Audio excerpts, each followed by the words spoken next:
الحمد لله رب العالمين والصلاة والسلام على سيد المرسلين أما بعد فأعوذ بالله من الشيطان الرجيم بسم الله الرحمن الرحيم الصلاة والسلام عليك يا رسول الله وعلى آلك وأصحابك يا حبيب الله 21 ربیع الاول 1442 ہجری 8 نومبر 2020 یوم الاحد شنبہ اتوار سنڈے السلام علیکم ورحمۃ اللہ وبرکاتہ۔ حضرت مولائے کائنات حیدر کرار حضرت علی کرم اللہ وجہہ الکریم آپ کی سیرت پاک کے بارے میں بہت سے واقعات، بہت سی باتیں کتابوں میں لکھی ہوئی ہیں جو میں سب کچھ تو یہاں عرض نہیں کر سکتا۔ کچھ اہم باتیں میں پیش کر رہا ہوں۔ اسی سلسلے کو آگے بڑھاتے ہوئے ایک بہت ہی پیارا واقعہ آپ کی خلافت کا، بہت ہی عظیم واقعہ ہے یہ ہمارے حکمران جو ہیں ان کے لیے تازیانہ عبرت ہے، یعنی عبرت کا کوڑا ہے کہ وہ کیا کر رہے ہیں اور ہمارے اسلاف کا کیا عمل تھا۔ اور مجھے پکا یقین ہے کہ آپ میں سے بہتوں نے یہ واقعہ پہلے بھی سنا ہوگا، ہمارے علماء اکثر اسے بیان کرتے رہتے ہیں۔ میں بھی عرض کر دوں اور ثواب حاصل کرنے کی نیت سے اسے آپ کی خدمت میں پیش کر دیتا ہوں۔ آپ کی خلافت کا دور ہے، آپ خلیفہ وقت ہیں۔ ایک دن آپ نے ایک نصرانی یعنی انگریز، کرسچین،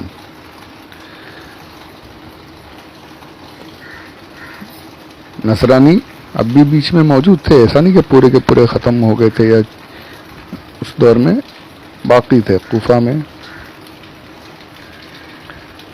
یہودیوں کو تو نکال دیا گیا تھا، نصرانی بچے ہوئے تھے۔ حضرت علی نے اس نصرانی کے پاس ایک ڈھال دیکھی، شیلڈ جسے کہتے ہیں، لڑائی میں استعمال کرنے میں جو تلوار پر ہوتے ڈھال، اور وہ ڈھال آپ کی تھی۔ آپ نے اسے پہچان لیا کہ ڈھال میری ہے۔ آپ نے اسے روکا، فرمایا ڈھال میری ہے، مجھے دے دو۔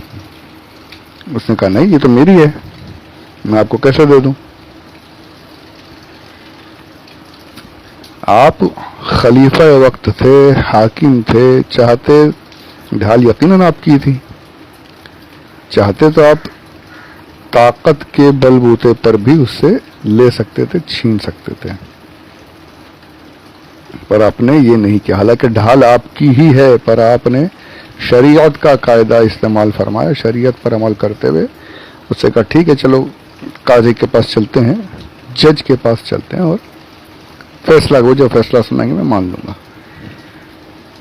قاضی شریح، بہت ہی ان کے واقعات بہت سی کتابوں میں اور بڑے ہی مشہور ہیں یہ تاریخ میں۔ اور قاضیوں کے بارے میں نے حضرت عمر فاروق رضی اللہ تعالی عنہ کے سلسلے میں چند باتیں پیش بھی کی تھی کہ کیسے آپ کے قاضی ہوا کرتے تھے، وہی سلسلہ سمجھ لیجیے یہاں بھی آیا ہے۔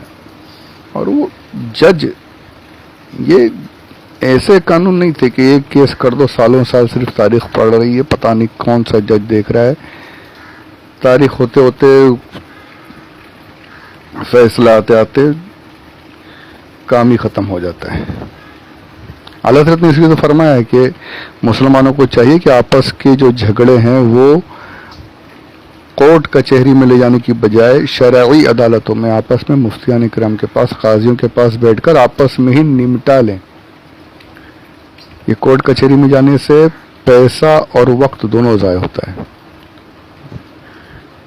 عدالت نہیں کہا جاتا. مفتی اعظم نے بھی عدالت نہیں کہا, حضرت نے بھی عدالت. عدالت کہتے ہیں جہاں عدل ہو, انصاف ہو. یہاں انصاف کہاں ہوتا ہے؟ عدل بالکل سامنے ہے سب کے, جس کے پاس پیسہ ہے, جس کے پاس سورس ہے, جس کی ٹچ ہے, اس کا فیصلہ ہوتا ہے. وکیل بک جاتے ہیں, گواہ بک جاتے ہیں, جج تک کو خرید لیا جاتا ہے. کیا کچھ نہیں ہوتا. تو ہونا یہ چاہیے کہ اگر مسلمانوں کے بیچ میں کچھ ہو تو مفتیان کرام کی بارگاہ میں بیٹھ کر شرعی فیصلے کرا لیں. اور وقت بھی کتنا بچتا ہے, سالوں سال جو نکل جاتے ہیں تاریخوں پر, وہ سارا وقت کچھ دنوں میں جلد سے جلد حل ہو جاتا ہے, وہ بھی شریعت کی روشنی میں. تو یہ اس پر عمل کرنا بہت ضروری ہے ہمارے لیے. پیسہ بھی بچے, وقت بھی بچے, آپس میں محبت بھی قائم رہے. اور وہ دور الگ ہی تھا کہ قاضی کے پاس پہنچے تو یہ نہیں کہ پچھلا کیس پینڈنگ ہے اور یہ دیکھ لوں گا پھر وہ کروں. پینڈنگ وہاں پہ نہیں, وہاں فٹافٹ فیصلے. آپ بھی پہنچے, قاضی شرح آئے, آپ ان سے الگ بیٹھے,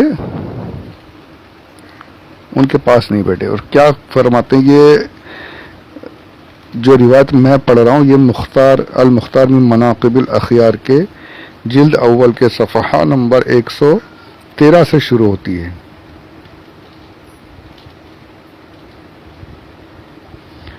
اس پر حضرت علی رضی اللہ تعالی عنہ کا یہ واقعہ موجود ہے.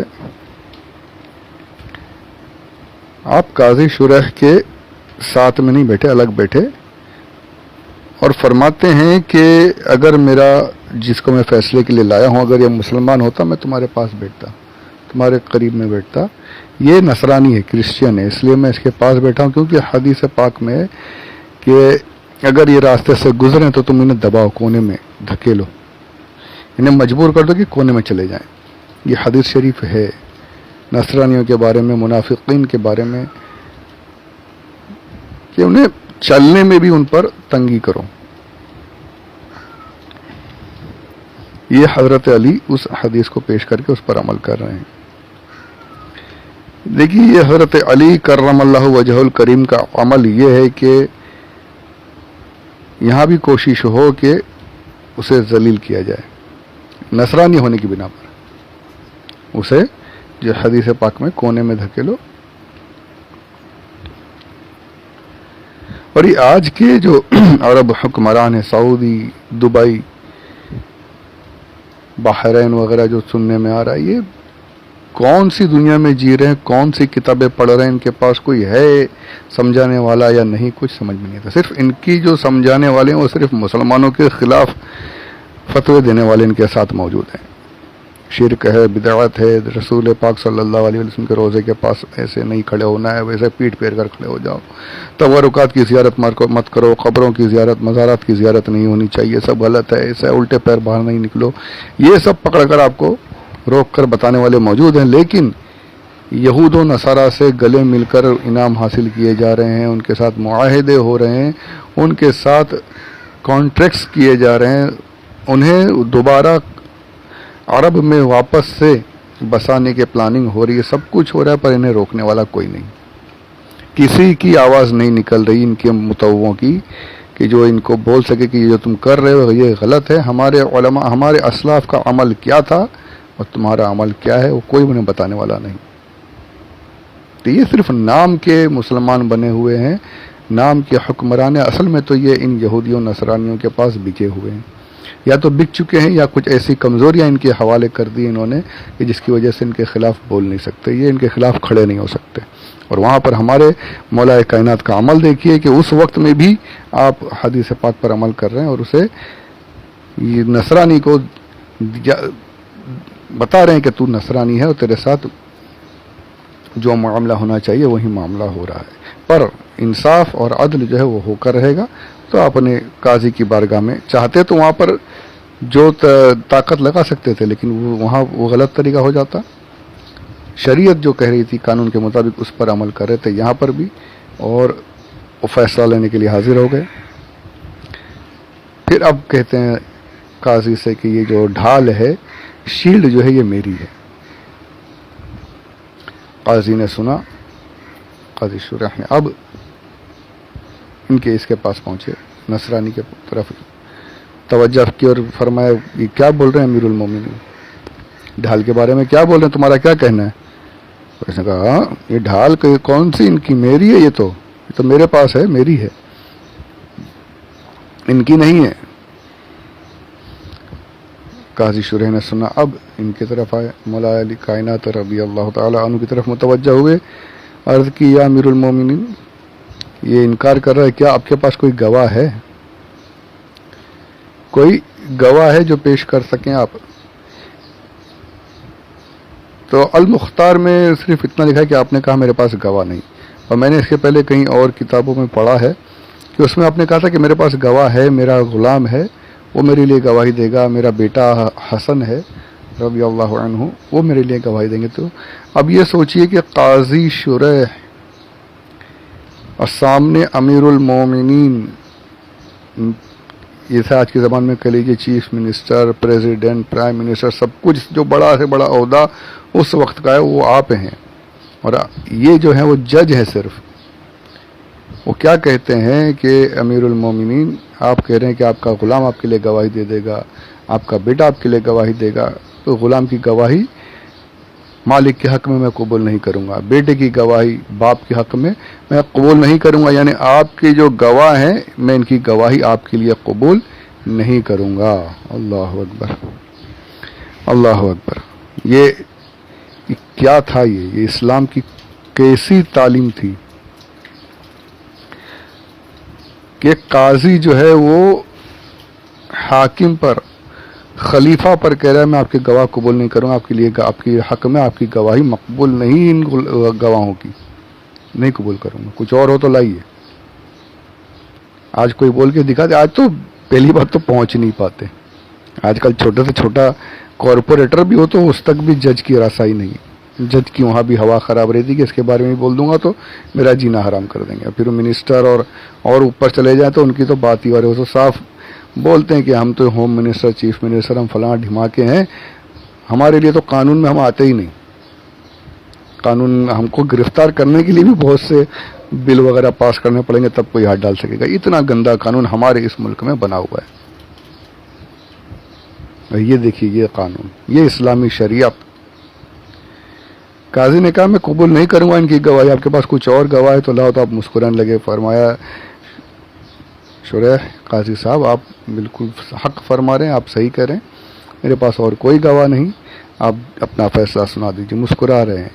قاضی نے کہا آپ کے پاس گواہ نہیں، آپ کے پاس کوئی اور چیز نہیں گواہی کے لیے، تو میں آپ کے یہ جو مسئلہ ہے، یہ جو قضیہ آپ لوگوں کا ہے، اس کا فیصلہ میں آپ کے خلاف کرتا ہوں، اور اس کا فیصلہ اس نصرانی کے حق میں کرتا ہوں، یہ ڈھال اس کی ہے، ڈھال اس کے پاس رہے گی۔ اللہ اللہ اللہ اللہ اللہ،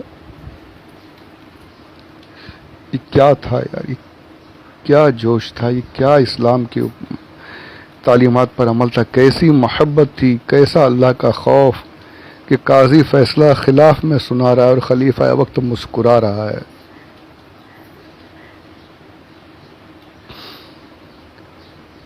آج کوئی ایک مثال پیش کر کے کوئی دکھا دے کہ کسی حاکم کو ایسے کسی قاضی نے اس کے خلاف میں فیصلہ سنایا اور وہ حاکم و خلیفہ وہ منسٹر مسکرا رہا، اس کے خلاف کارروائی نہیں کر رہا۔ یہاں تو کوئی بول دے تو اس کی تو پوری نسلوں کو برباد کر کے رکھ دیں گے۔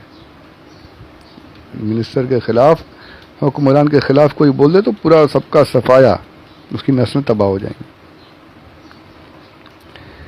آپ نے مسکرایا، فیصلہ قبول کیا، رٹ کر وہاں سے جانے لگے۔ وہ نصرانی سن کر لپٹ گیا قدم سے، نہیں یہ کیا ہے، یہ تو نبیوں والا کام ہے، تو نبیوں کی تعلیم پر عمل ہے، یہ کیا ہے، یہ خلیفہ ہے، وہ قضیے کے لیے اپنے ہی قاضی کے پاس آتا ہے، مسئلہ پیش کرتا ہے اور اس کا قاضی اسی کے خلاف فیصلہ سناتا اور وہ مسکرا رہا ہے، اس کے فیصلے کو قبول کر رہا ہے، جبکہ حق یہی کہ ڈھال اسی کی ہے، وہ حق پر ہے، اس کے باوجود شریعت کے مطابق گواہ نہیں پیش کیے تو فیصلہ خلاف میں ہو گیا، پھر بھی مسکرا رہا ہے۔ نہیں نہیں، نہیں چاہیے ڈھال میں قبول کرتا ہوں، میں قبول کرتا ہوں کہ ڈھال آپ کی ہے، آپ جنگ صفین کے لیے نکلے تو اس وقت آپ کے سامان سے ڈھال گر گئی تھی اور میں نے رکھ لی تھی اٹھا کر، ڈھال آپ کی ہی ہے۔ امیر المومنین ڈھال مجھے نہیں چاہیے، مجھے جو چاہیے وہ عطا کیجئے، میرے سینے کو کفر کی گندگی سے پاک کیجئے، میں کلمہ پڑھتا ہوں آپ کے ہاتھوں پر اور مسلمان ہوتا ہوں، مجھے اپنے غلاموں میں قبول فرما لیجئے۔ اشہد ان لا الہ الا اللہ و اشہد ان محمدا عبدہ و رسولہ، کلمہ پڑھا مسلمان ہو۔ یہ شریعت پر عمل تھا۔ آج ہم عمل ہی تو نہیں کر رہے یار، ہم آج شریعت سے دور ہے، اسی لیے ساری دنیا ہمارے خلاف کھڑی ہو گئی۔ اگر کاش ہم اپنے حصے کا عمل کرتے رہیں سب کے سب، تو پورا معاشرہ، پورا ماحول، پوری دنیا سدھرتی ہوئی دکھائی دے، اور پھر وہ بہت کچھ بدل سکتا ہے۔ پر دیکھیے یہاں پر پوری اس کی کایا پلٹ دی، ایک فیصلہ کیا آپ نے قبول فرمایا، کایا پلٹ دی۔ آپ نے کہا مسلمان ہو گیا تو مسلمان ہوتا، چل تو مسلمان ہو گیا تو میری طرف سے ڈھال تیرے لیے تحفہ، اب تو ہی رکھ لے، نہیں چاہیے تحفے میں قبول کر لے۔ بڑا کنٹرول کر رہا ہوں میں اپنے آپ پر، ڈھال عطا کر دی اسے، کتابوں میں آتا آپ کے ساتھ ہی رہا، پھر وہ مسلمان ہونے کے بعد آپ کے ساتھ ہی رہا، یہاں تک کہ نہروان کی جو جنگ ہوئی تھی اس میں آپ کے ساتھ لڑتے ہوئے شہید ہو۔ یہ مسلمانوں کا عمل، یہ اسلامی قاضیوں کا عمل، یہ خلیفہ وقت کا عمل، یہ شریعت کی پابندی۔ اللہ اکبر کبیرہ، اللہ ہمیں ایسی محبت شریعت کے ساتھ عطا فرمائے، شریعت کے قوانین پر عمل کرنے کی ایسی توفیق عطا فرمائے۔ باتیں بہت ہیں، انشاءاللہ اس کے بعد اگلے آڈیو میں پھر کچھ عرض کروں گا، بس کوشش یہی کیجئے یاد رہے، عمل کر سکیں، اللہ عمل کی توفیق عطا فرمائے، یاد رکھنے کی توفیق عطا فرمائے۔ آمین بجاہ النبی الامین صلی اللہ علیہ وسلم، وما علینا الا البلاغ المبین۔